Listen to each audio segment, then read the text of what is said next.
السلام عليكم ورحمة الله تعالى وبركاته.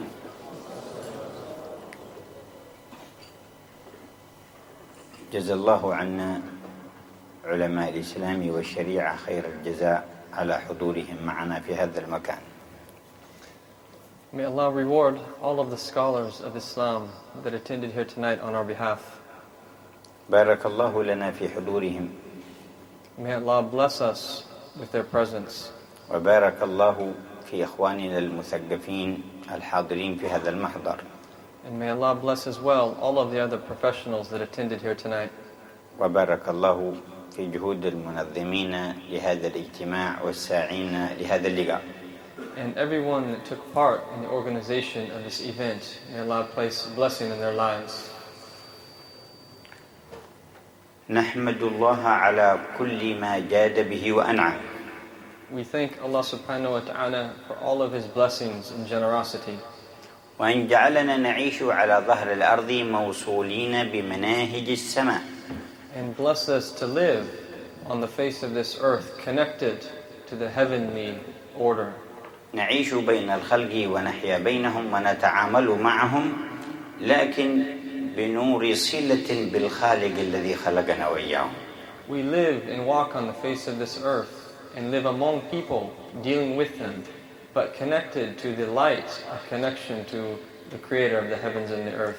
فهل يمكن لإنسان أن يسمو فوق هذا؟ Can any human being attain a rank higher than this? إنما درجات السمو على قدر قوة الصلة بهذا الخالق. The degrees of loftiness are directly in correlation to one's connection to the Creator. إذ كل ما سواه مملوك له. Everything besides Him is part of His dominion. ومن طلب الدرجة بالصلة بالمملوك وأهمل الصلة بالمالك جل جلاله فقد وهم. He who is deluded, whoever tries to sink a rank in closeness to the creation, forgetting the relationship with the Creator. هذه الحقيقة التي تتجلى لكل فرد من المكلفين عند غرغرة روحه ووصولها الحلقوم. This is a reality that will become perfectly clear when everyone's soul reaches the point where it's about to be taken from their body. وتكون أجلى وأظهر للجميع يوم جمع الأولين والآخرين. And it will be even more apparent on the day where all of us will stand and be judged before our Lord. فيا أيها المتصلون بالخالق ومنهاجه. O you who are connected to the Creator in His way, in His deen. وبخير خلقه المصطفى الرسول صلى الله عليه وسلم وبلاغه. And to the best of all of His creation sallallahu alayhi wasallam in the conveying of His message. نحن في هذا العطاء الرباني نتحدث من مقام سامي. So given that we've been blessed with this divine gift, that we are speaking from an elevated platform. تحصيلنا للدرجة في هذا السمو منوطة باتصالنا بهؤلاء الخلق من أجل ذاك الخالق. So that our ability to attain the higher ranks is directly connected to our connection with the Lord of the worlds. فأنفعنا لهم أرفعنا لديه منزلة. So that our relationships with human beings, that the most beneficial of Allah's servants to His people are the closest and most beloved to Him. وهل تجد أوضح وأجمع وأشمل لمعنى النفع للبشر للخلق في الثقافات كلها من نطق المصطفى الخلق كلهم عيال الله وأحبهم إلى الله أنفعهم لعياله.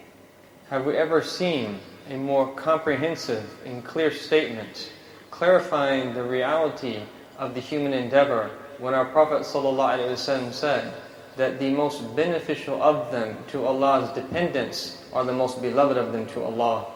مختلف الحركات والأنشطة والحضارات في العالم من عهد آدم جعلها الله تبارك وتعالى تذكرة وعبرة. That the different movements and ways of thinking of all the different people that have lived upon the face of this earth is a lesson that we should learn from our Lord. وكلما قص علينا مظهرا في القوة المادية وفي الوصول إلى مراتب في تسخير الأسباب والكائنات، ربطها مباشرة بالمصير والنهاية، وكيف ينبغي أن يكون النظر ممتدا إلى الأمام. Every time that we see people have been given material power, or that they've been given some type of dominance over the things that exist in the earth, that we see that Allah subhanahu wa ta'ala directly relates us to the final outcome of things. وصف قوة المادة في التسلط على الناس والتسلط على الجبال ومظاهر الكون. Our Lord has described this material dominance in the way that He has overcome human beings, even some of the outward manifestations of His power, such as mountains. حتى برز في عالم الإنسانية من يقول من أشد منا قوة. Such that we see from the human beings, there are from among them that have said that who has more power than we do.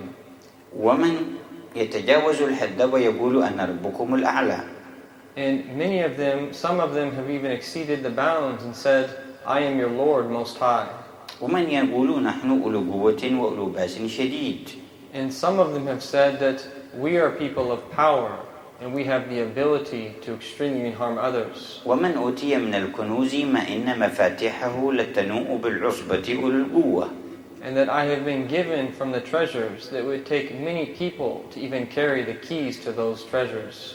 ومن ينحت الجبال بيوتا.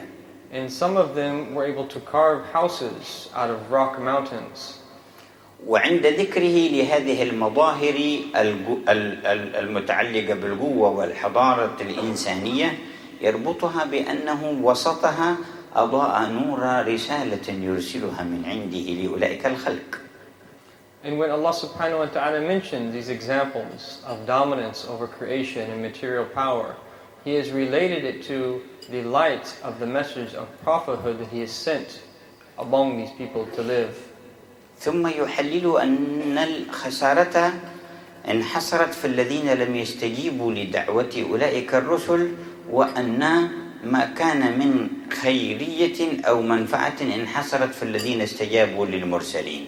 And then He clarifies subhanahu wa ta'ala that the truly successful people are those that answer the call of these prophets and messengers, and the losers are those that turn away from them. فما كان للحضارات البشرية ولا للعقل البشري أن يتكفل بسعادة الإنسان. That no civilization or intellect of any human being living on the face of this earth can take over and truly understand how to attain felicity. وهنا مظهر واضح فيما ذكر من أن قارون خرج على قومه في زينته.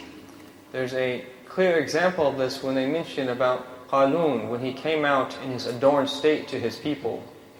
فصنف من الفكر ومن المفكرين قالوا يا ليت لنا مثل ما أوتي قارون. Some of the people thought in a certain way, and they said that, oh, were we to have been given what he's been given, إنه لذو حظ عظيم. that he's received a great portion. ويقابل هذا ثقافة أخرى واجهت المنظر بعين أعمق وأدق. And there's a opposite way of viewing of things as well, that looked at things in a deeper fashion, in a more subtle way. وقال الذين أوتوا العلم والإيمان ويلكم ثواب الله خير لمن آمن وعمل صالحا. That those that were given knowledge and faith, they said that what you have been given is even better. ولم تطل الأيام حتى تقابل الصنفان من التفكير بمشاهدة العاقبة. So that not too many days passed by until these two different groups were able to see what was the final result of both of their ways of thinking. بعد أن قال فخسفنا به وبداره الأرض. After that it was said to them that we sunk them into the earth and everything that they were given with them. قال إن المفكرين من الصنف الآخر بدلوا في تعديل أفكارهم. قال: وأصبح الذين تمنوا مكانه بالأمس يقولون ويك أن الله يبسط رزقه من يشاء ويقدر لولا أمن الله علينا لخسف بنا. That those that were originally thinking in the incorrect way saw, after seeing what happened and what Allah subhanahu wa ta'ala did, that they said, were we to be from those that didn't desire that originally, and they said that were we to have been from those people, that we would again been sunken into the earth.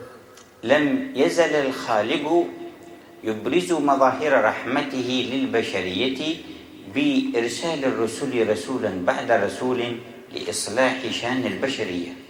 That Allah subhanahu wa ta'ala continuously shows His mercy to His creation in the sending in prophet after prophet in order to guide humanity. حتى جاء الخاتم. Until the seal of them came. فكان الحال كما قال العارف بالله تعالى. So the state was, as was described by the righteous man, وقد أتانا خاتم الرسالة بكل ما جاءوا به من حالة. That indeed that the seal of the messengers has come to us, and he has come with all of the different states that we need. فعم كل الخلق بالدلالة وأشرقت مناهج الكمال. That he encompassed all of creation and led them to their Lord, in such that we see that his light spread throughout the earth. فكله فضلا أتى ورحمة. That all of this was bounty and mercy. وكله حكم هدى وحكمة.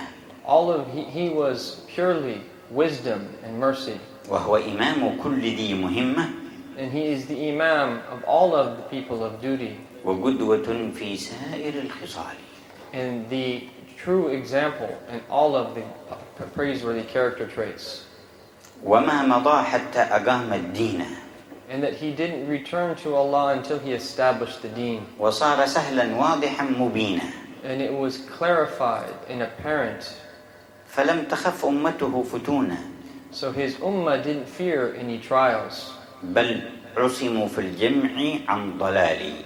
Rather that they were protected altogether from any types of misguidance.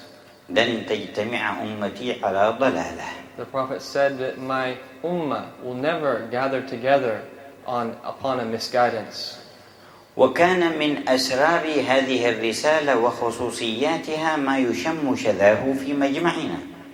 That from the secrets of this message that has been brought to us is the scent that we can all smell in the gathering of ours.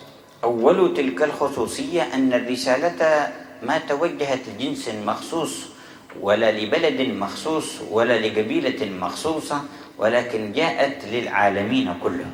The first of these special characteristics is that this message was not for a particular people from a particular place or a particular country, rather it was for everyone. فلولا خصوصية تلك الرسالة ما كان تفسيرا صحيحا لاجتماعنا في هذا البلد بهذه الأجناس. That were it not to be for this special characteristic of this message, that we would not to have been able to gather together tonight with all of our different backgrounds. تلي علينا في المجلس من آيات الوحي الذي نزل عليه.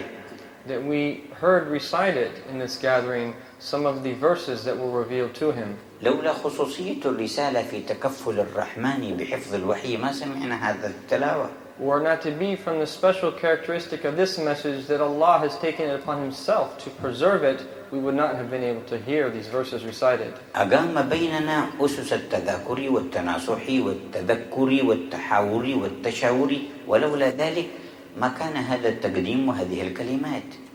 That He established among us the foundations of mutual consultation and mutual reminding and coming together to discuss our affairs and seek advice from one another, that were this not to have been preserved, were he not to have done this, we would not be sitting here today. علمنا في رسالته ربط المعنى بالحس وربط الروح بالجسد وإنشاد الشعر الحسن الطيب بالإيقاعات الحسنة وكان مظهر استقبل به يوم دخل المدينة.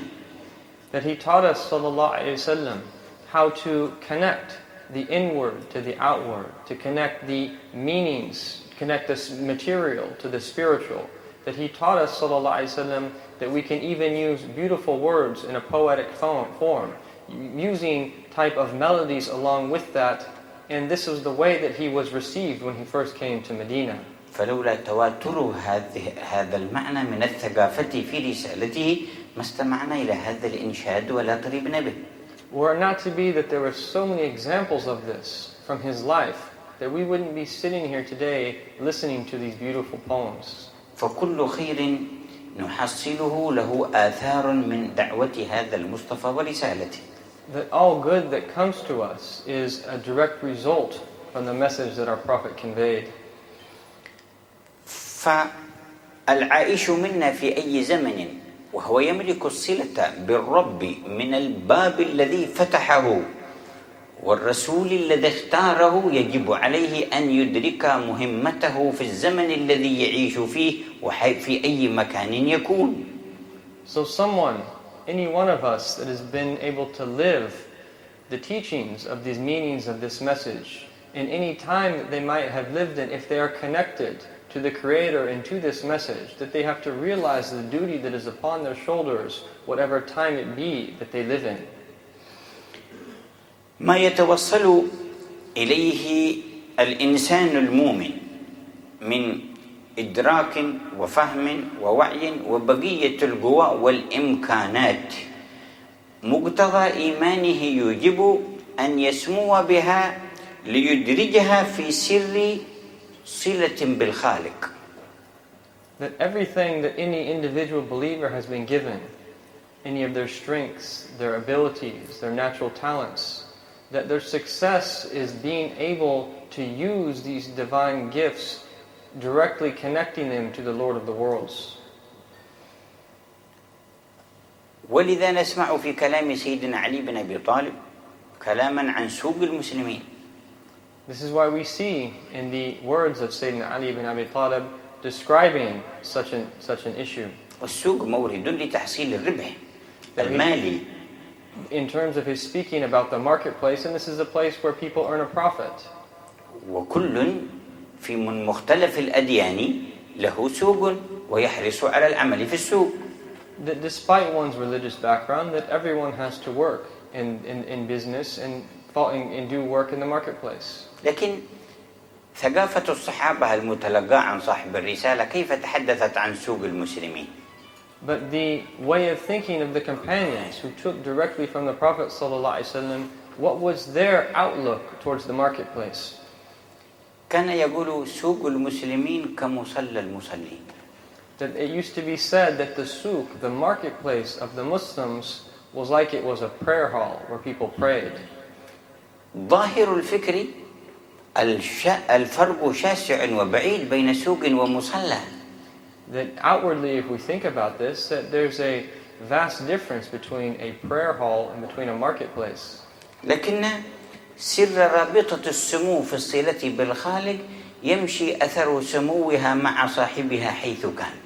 But from the secret of the loftiness of connecting to Allah subhanahu wa ta'ala, this loftiness even flows into their mundane affairs that take place in the marketplace. لما قاموا في السوق قاموا بجمال الإسلام وسط السوق.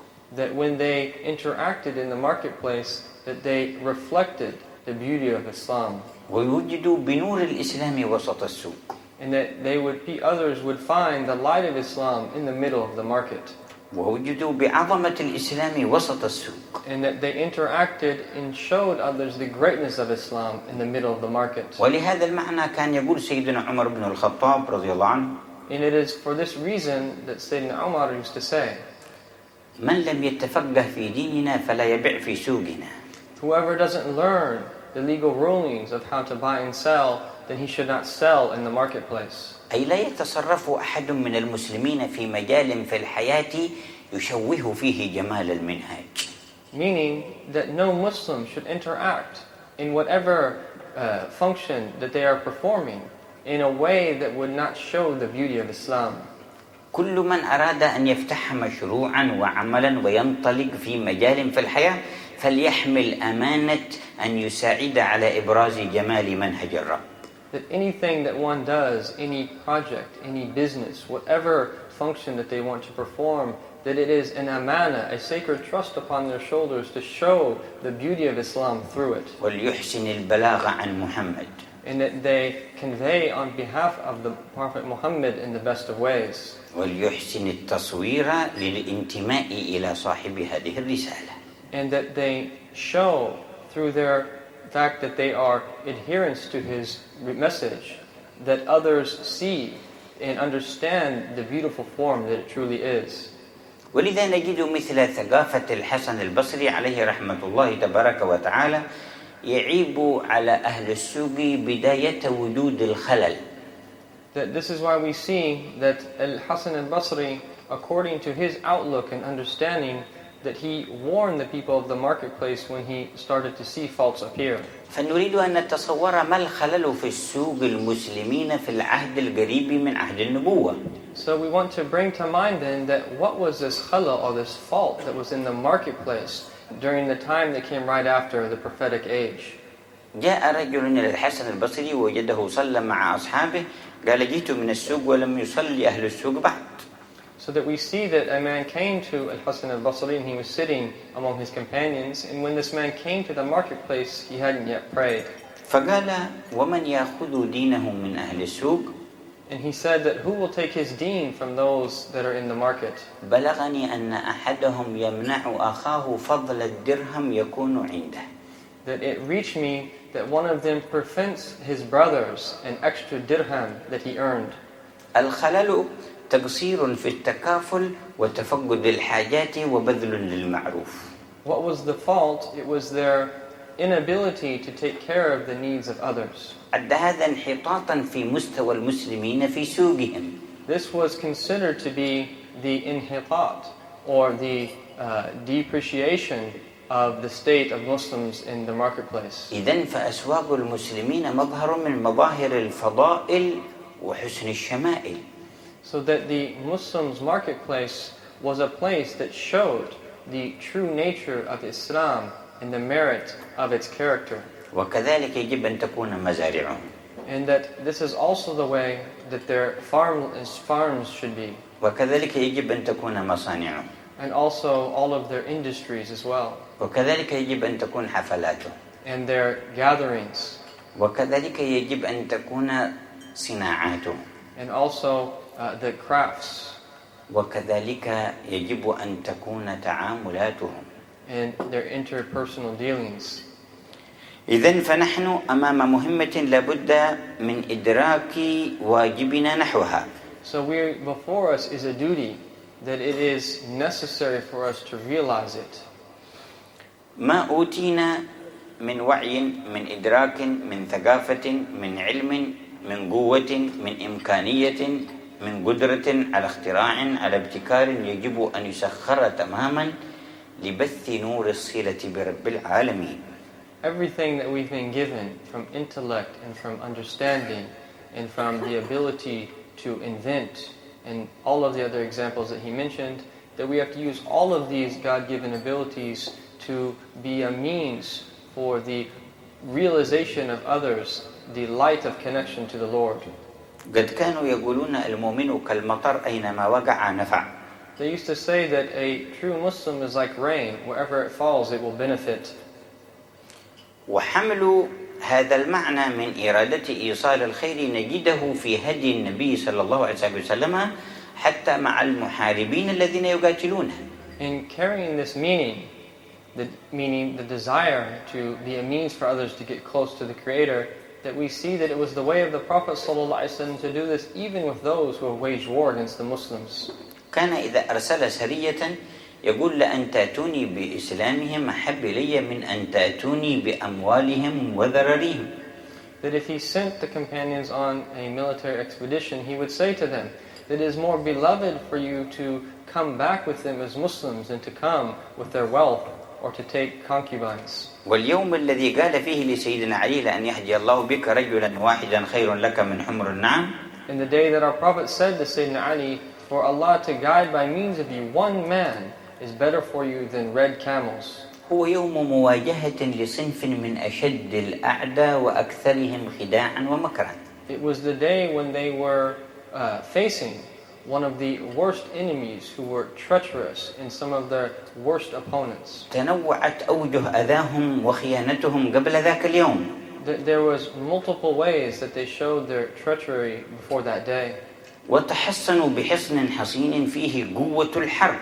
And that they were in a fortress and they were seeking refuge in it from protecting themselves from war. وعندما أرسل إليهم And when he sent to them سيدنا علي Sayyidina Ali, قال له he said to him, ادعهم إلى الإسلام call them to Islam. فوالله لأن يهدي الله بك رجلا واحدا خير لك من حمر النعم. For by Allah, for Allah to guide one man by means of you is better for you than red camels.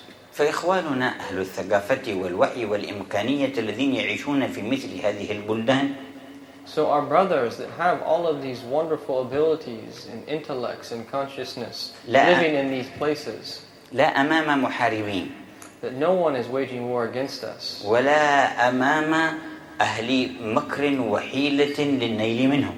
that no one is being treacherous and they're trying to take our rights, في سلم وأمن وطمأنينة.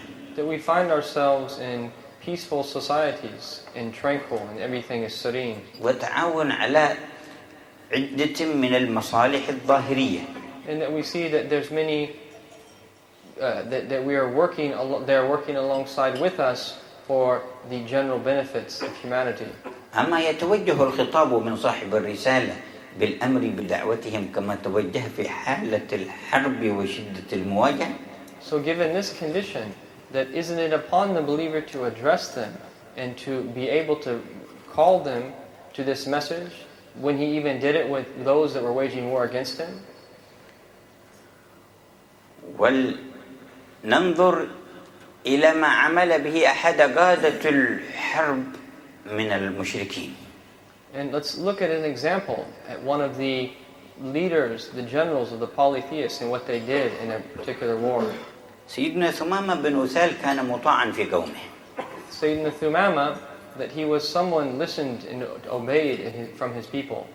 والحروب التي يقوم بها أهل نجد ضد النبي صلى الله عليه وسلم كان له قيادة فيها.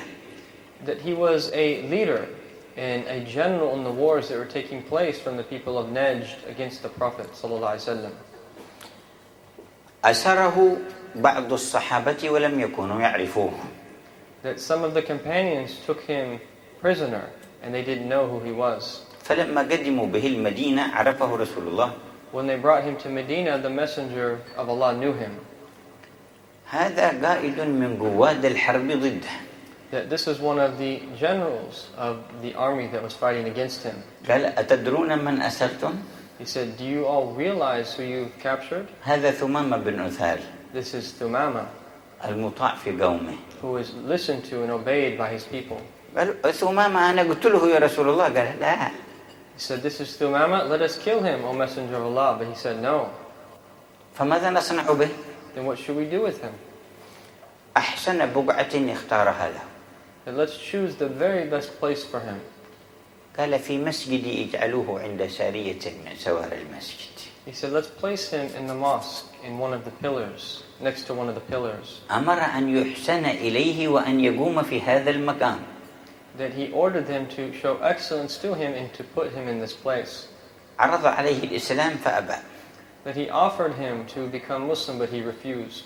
بقي طول اليوم وهو يشاهد الوقائع في وسط المسجد النبوي. The rest of the day that he witnessed what was taking place in the masjid.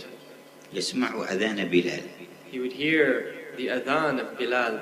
يرقب ورود الصحابة على المسجد. He would observe the Muslims coming, the companions coming to the masjid. يشهد حالة هذا في قيامه.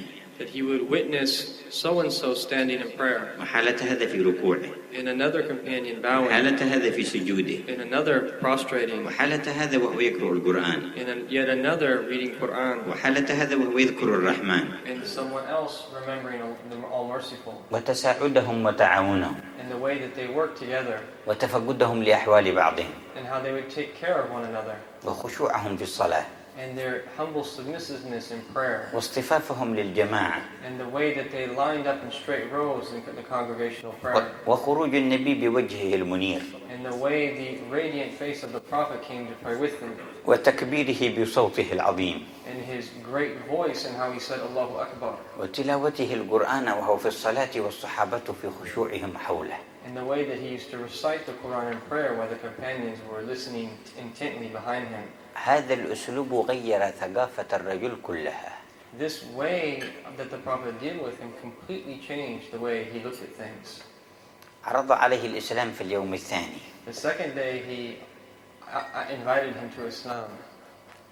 نازعته نفسه إلى الإسلام ثم قال هواه يقولون إنك أسلمت تحت القيد وتحت الأسر خائفا فلا تقم بهذا المستوى. That he started to fight with his own self, and he said that were I to become Muslim in this condition, that people would say the only reason I did so is because I'd been captured. فقال يا محمد إن تقتل ذا دم وإن تمنن على شاكر. He says that if you are going to kill, O Muhammad, that you're going to kill for blood, and if you let me free, that it will be for other people to give thanks to you. تركه صلى الله عليه وسلم. And the messenger left him, sallallahu alaihi wasallam. والمشاهد تعمل فيه عملا قويا. But what he witnessed was impacting him greatly. في اليوم الثالث عرض عليه الإسلام فرد نفس الكلام. The third day, the Prophet again offered him to become Muslim, but he said the same thing. فصدر الأمر بإطلاقه. And so then he ordered for him to be freed. قال يا رسول الله كيف نطلق هذا؟ قال أطلقه. He said, "Oh Messenger of Allah, how can we let him go?" He said, "Let him go." بمجرد أن أطلقوه ذهب نحو البقيع يتوضأ ثم رجع إلى المسجد. As soon as he let him go, he went towards the direction of Baqi' and he made wudu and purified himself and then came back to the masjid. أمدد يدك فأن أشهد أن لا إله إلا الله وأنك رسول الله. And said, "Stick out your hand because I'm going to testify that there is no God but Allah and that Muhammad is his messenger." هذه أول لحظات الإسلام. These are the first moments of his Islam. فما مقدار التغيير الثقافي والنفسي والروحي عند هذا الشخص؟ But how great is the way that he changed the way he looks at things. عبر The change that took place on the level of his soul and heart. عبر عنه في صراحة. That he spoke about it explicitly. يا محمد والله ما كان دين أبغض لي من دينك فقد أصبح دينك حب الأديان كلها إلي. He said that by Allah, O Muhammad, that there was no deen that I detested more than yours, but now that it is the most beautiful and most beloved deen to me of all. وما كان وجه أبغض لي من وجهك فقد أصبح وجهك حب الوجوه كلها إلي. And that there is no face more detested to me than yours, but now your face is the most beloved of all to me. صار أحسن من وجه أبيه وأحب لي من وجه أمه وأهله وأولاده. The Prophet's face became even more beloved to him than the face of his father and the face of his brother and the face of his children and family. والعجب تعدي معنى التعلق والتشوق والتعشق حتى إلى التربة التي يمشي عليها رسول الله. And that how it even surpassed his love for the Prophet Muhammad sallallahu alaihi wasallam, not just for him but even to the dust that it was around him. قال وما كان بلد أبغض لي من بلدك فقد أصبح بلدك حب البلاد كلها إلي. And he said that there was no place that was more detested to me than the place that you live, but now the place that you live is the most beloved to me of all. كيف نقيم هذه المشاهد التي تدعو من حولنا إلى الإيمان؟ How can we establish all of these ways that people should truly be perceiving us as Muslims for those that are around us? إن لم نكون بيئة تشابه هذه البيئة. That if we cannot create an environment that resembles that environment, وأوصافا في رجالنا ونسائنا تشابه أولئك الرجال وتلك النسوة. in traits in our men and women that resemble the traits of those great men and women, ومعاني يشهدها الكافر فينا. in meanings that the unbeliever sees in us, متصلة بذاك الهدي الذي تربوا عليه. that is connected to that way that they learned from an early stage. فلا بد من حسن نظر لنكون دعاة على أساس صحيح قوي. That we have to look, it's important for us to look and to see how that we can be true callers in a foundationally good way. ومع ذلك فالشؤون العامة لا تعذر الفرد منا أن يبذل جهده ويؤدي واجبه. And with what we have said, that the general condition of the community gives us no excuse on an individual basis to do what we have to do. الإمكانيات والأفكار الموزعة بيننا يجب كلها أن تصب في خدمة إبراز جمال منهج الله. All of our different abilities and ways of thinking, that they have to pour together in one container and then be used for this purpose of calling others. وفضائل مبلغ الرسالة محمد بن عبد الله. And this is the underlying meaning of the great character and merit of Muhammad Rasulullah. ومع ذلك فيجب أن نتنبه لأمور مهمة. And with this, that we also have to pay attention to some important things. من ثقافة المسلم أن لا يستهين بمكانة الشهادة من كل من شهدها. That it is from the culture and understanding of a Muslim to not belittle anyone who says the testimony of faith. فإذا كان بمجرد الأمن والعهد بينه وبين من لم يشهدها يحرم عليه دمه وماله وعرضه، فكيف بمن يحمل الشهادة؟ So that if we see that anyone who has been given protection, that once that they have been given this protection, it is impermissible to transgress against their life or against their honor, then how much even more so for someone who declares the testimony of faith. نقرأ في صحيح البخاري We read in Sahih Bukhari قوله صلى الله عليه وعلى آله وصحبه وسلم: his statement sallallahu alayhi wa sallam, من قتل معاهدا أو ذميا لم يرح رائحة الجنة. whoever kills someone who is under the protection of the Islamic State or who has a treaty with Muslims will not smell the scent of paradise. أتنظر ثقافة المسلم والهدي النبوي إلى أين يسير به؟ Do you not see that the way that a Muslim should see things in the true way of our Prophet, where it is ultimately going to take you? فكيف تعكس ثم يعبأ شباب منا أن اقتلوا لتدخلوا الجنة، والنص أمامهم من صاحب الرسالة يقول من فعل هذا لا يدخل الجنة. So how could some of our youth become confused to the extent that they think that they can do something that our Prophet themselves said, sallallahu alaihi wasallam, were they to do it, that they wouldn't smell the scent of paradise? وصول التغرير بالأمة إلى هذه الحدود. That the changing of the Muslim community has even reached this extent. ينبهنا إلى أن علينا واجبا قصرنا فيه. That this is informing us that there is a duty that we have been shortcomers regarding it. من أي باب يمكن دخول الجنة إذا كان خالق الجنة يقول رسوله الذي أرسله من فعل هذه الأفعال لا يدخل الجنة. That from what door is someone going to enter into paradise when the Lord of paradise taught his Prophet ﷺ to say the words that if someone were to do this, that they wouldn't smell the scent of it. وإذا كان هذا مع المعاهد والذمي فماذا ترى بالمسلم؟ That if this is the case with someone who has a treaty or under the protection of Muslims, then what do you think then would be the case with the believer? ولا أشد ولا أعظم من إخراج المسلم من دائرة الإسلام بلا برهان صريح وحجة واضحة. There is nothing worse or more serious than to say that a Muslim is outside of the fold of Islam without a very clear proof. فلعن المسلم كقتله. That cursing a Muslim is like killing him. فكيف ألا يقف الأمر عند اللعن ولكن تكفير وإخراج من الملة؟ Then what about not only cursing someone but saying that they are outside of the fold of Islam? هذه الثقافة التي يجب أن تصان منها حوزة الإسلام وتصان منها ساحة الإسلام. That this incorrect way of thinking is central, that Islam and the Muslims are protected from thinking this way. كلنا نعلم أن أسامة بن زيد تمنى أنه لم يكن أسلم قبل يوم أن مد السيف على محارب مقاتل مشرك إلا عند مد السيف قال لا إله إلا الله. That all of us know that Osama bin Zayd, that he wished he became Muslim after the day because of the rebuke of the Prophet Muhammad ﷺ when he killed a polytheist who was engaged in battle against Muslims after he said La ilaha illallah. من شدة ما عاتبه صاحب الرسالة.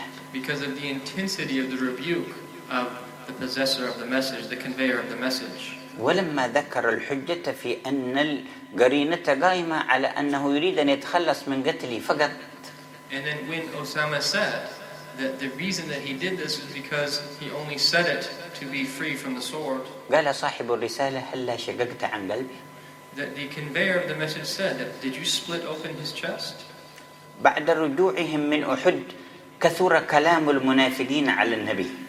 That after they returned from the battle of Uhud, many of the hypocrites started to speak against the Prophet. فأخذ بعض المنافقين يقول كيف يكون هذا نبينا عمه قتله 70 من أصحابه والكفار انتصروا عليه.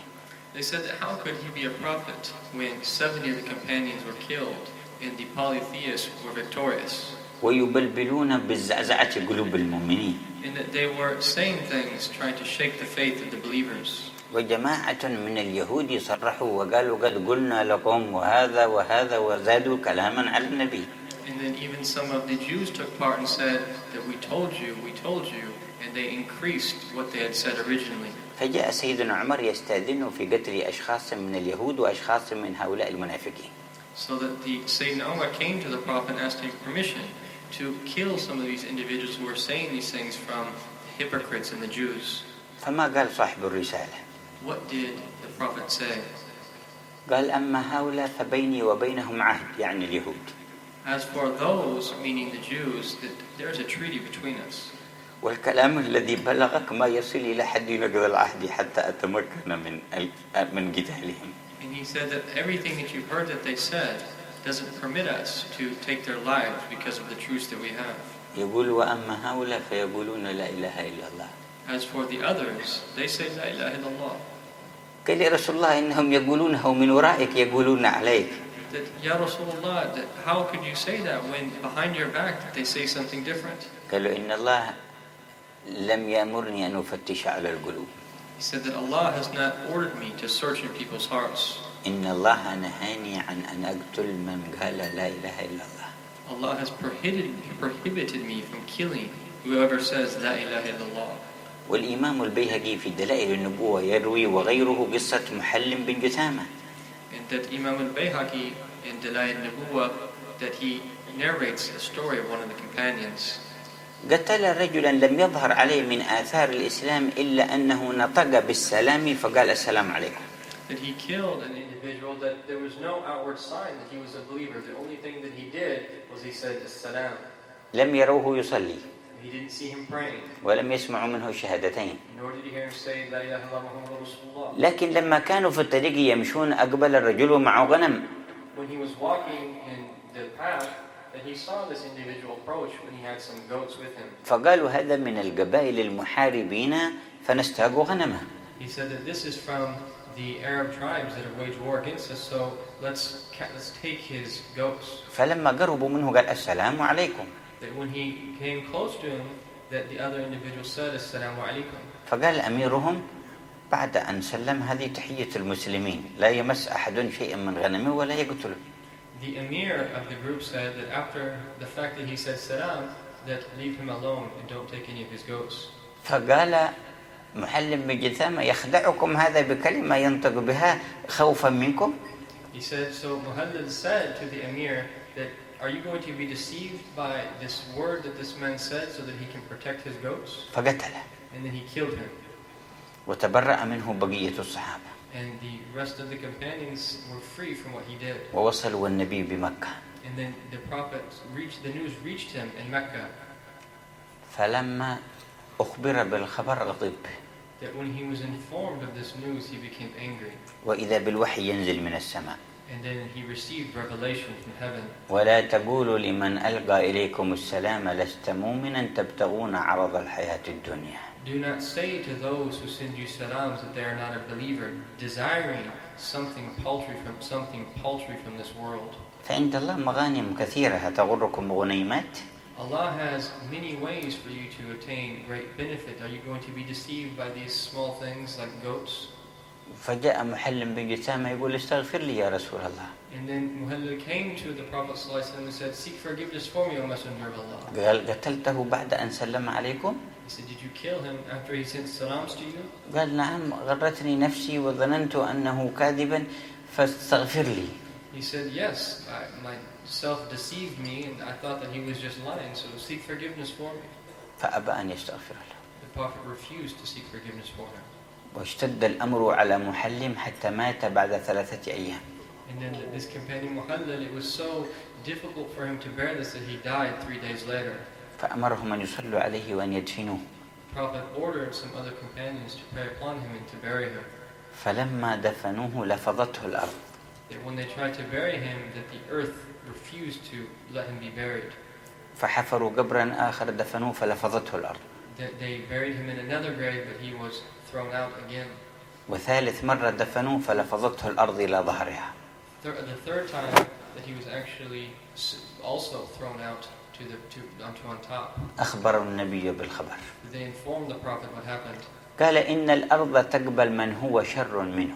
The Prophet said that the earth will even accept those that are even more evil than he. ولكن الله أراد أن يريكم حرمة الرجل المؤمن. But Allah wanted to show you the sanctity of a believing Muslim. قال جعل هذا عبرة والأرض تقبل هذا وشر من هذا. That he made this a lesson because the earth even accepts those that were even more evil than him. ثم أمرهم أن يجعلوه في مكان في الجبل ويرموا عليه الحجارة حتى يغطوه. And then he ordered them to put him in a place in the mountains and to cover him with rocks. فلا مكان في شريعة الإسلام لثقافة الاستهانة بالشهادتين. That there is no true understanding within the sacred law, the true understanding of the sacred law that will allow us to belittle any Muslim that says the Shahada. ولا التجرؤ على تكفير الناس وإخراجهم من دائرة الملة. Or to reach the state where we say that people are outside of the fold of Islam and to say that they are unbelievers. ثم بعد ذلك And then after this, انتشار نصيب من الفقه بالشريعة يجب أن ينتشر بين الكل من أبناء المسلمين. then we have to have at least a basic knowledge of the sacred law, be widespread, especially among the youth. وأن يقوى بيننا مكانة علم الشريعة وحامليه فيما بيننا. And that it has to be implanted in our hearts the greatness of the sacred law and those that know it and carry it. وأن يأخذ كل من الرجال والنساء نصيبه في فهم المستوى الذي هو فرض عين من هذا العلم. And every male and female must know their individual obligations. وبه يسخر بعد ذلك طاقاته في الخدمة العامة لهذا الدين. And after that they should use all of their abilities in service of the deen. ومعاني الرحمة التي اتصف بها رسول الله وأمرنا بها يجب أن تتجلى فينا. The meanings of mercy that the Prophet himself embodied and he commanded us to have, that this has to be apparent to all in our interactions. والهدي النبوي يجب أن يكون سراجنا في العمل في كل ما ننطلق فيه. The prophetic way has to be our lamp in all of our different pursuits that we take on. وأصناف الكفار تعامل معهم النبي مباشرة. The Prophet interacted with many different types of unbelievers. مشركين ويهود ونصارى ومجوس. Polytheists, Christians, Jews, Magians. فكان هديه هو البلاغ لنا كيف نتعامل مع هذه الأصناف. His way, sallallahu alaihi wasallam, taught us how to interact with all of these different groups. ومن أظهر ما في هذا الهدي أنه لم يكن يعمم الحكم على جميع أفراد بالسواء في المستويات المختلفة. And from the most apparent ways of his sallallahu alaihi wasallam is that he didn't generalize about every individual that is from these different groups. كيف ذلك؟ How is this? يتكلم عن اليهود أو عن أهل الكتاب مثلا فلا يعمهم بوصف واحد. So we see him speaking about a Jew, for instance, or the people of the book, but he doesn't generalize unconditionally about them. بل يثبت الفوارق. Rather, he shows how there's different ways according to each individual. ومن أهل الكتاب من إن تامنه بقنطار يؤده إليك ومنهم من إن تامنه بدينار لا يؤده إليك إلا ما دمت عليه قائما. And Allah says in the Quran that from the people of the book are those that if you give them a large sum of money that you can't trust them, and from among them are those that if you give them one gold coin that you can. وإن منهم لفريقا يلوون ألسنتهم بالكتاب. And that from among them as well are those that use their tongues to support the book. وإذا خانت العهد ونقضته بنو قينقاع لم يعمم الحكم على قبيلة أخرى من بني قريظة ولا من بني النضير. So when Bani Qaynuqa', one of the tribes of the Jews, were treacherous to their treaty, that the Prophet didn't generalize in his judgment towards the other Jewish tribes that were there, such as the Bani Nadir. وإذا خان العهد بني النضير وقاموا القتال لم يعمم الحكم على كل يهودي بالمدينة أو خارجها ولم يوصل حكمهم إلى بني قريظة. So that when Bani Nadir, that they went against their truce, that we see similarly the Prophet didn't generalize in his judgment towards Bani Qaynuqa' or any other Jew that was there with them or outside of Medina. آخذ هؤلاء بخيانتهم وأبقى الآخرين على صلحهم وأمانهم. That he took those people, that tribe to account because of their treachery, and the others remained within the confines of the original treaty. مع أنه لا يشك أن في الخفاء كان تعاطف. That there was no doubt to him that they were plotting secretly. وفرح من هؤلاء يريدون أن يساعدوا أولئك. And that the others in reality wanted to help the other tribe. لكن لم يبرز على الساحة التي يتم فيها الإثبات وتثبت بها الخيانة. But it didn't manifest outwardly such that you could prove that they were going to be treacherous. ولنأخذ في الختام صورة من هديه. That in conclusion, that we want to take an example from his way. ضبط ألسنتنا على بعضنا البعض بل على الآخرين أيضا. Controlling our tongues in what we say about one another, rather others even as well. بل كفنا عمن نتيقن فيه الشر وموته على الكفر كيف نتجنب في بعض الأحوال ذكره. Rather, even reaching the point where those that were absolutely certain that they are evil or they died in a state of disbelief, that we use our tongues and we don't even mention them. كان ممن أسلم عام الفتح عكرمة ابن أبي جهل. That from among those that became Muslim after the Fath of Mecca was Ikrimah ibn Abi Jahl. أبو جهل تاريخه معروف.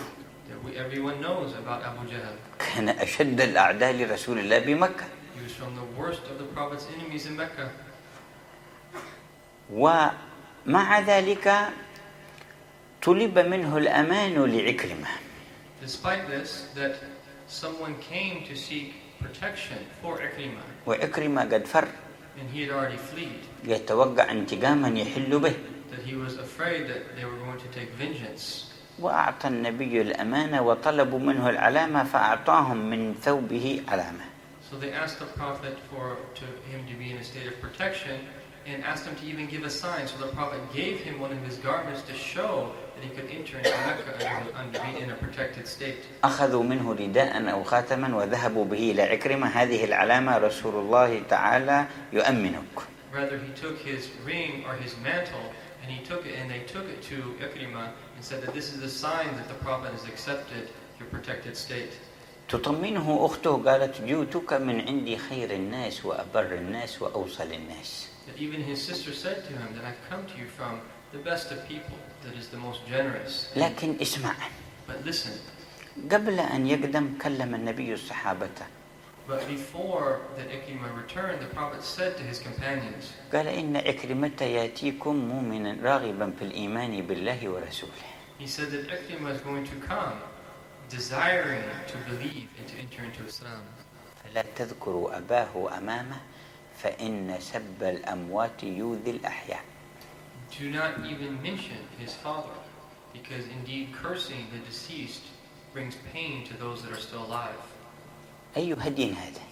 What kind of way is this? أي أخلاق هذه؟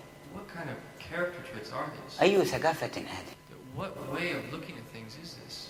أي كرم هذا؟ What kind of generosity is this? لا تذكروا مساوي هذا المتيقن كفره المود العظيم لرسول الله صلى الله عليه وسلم.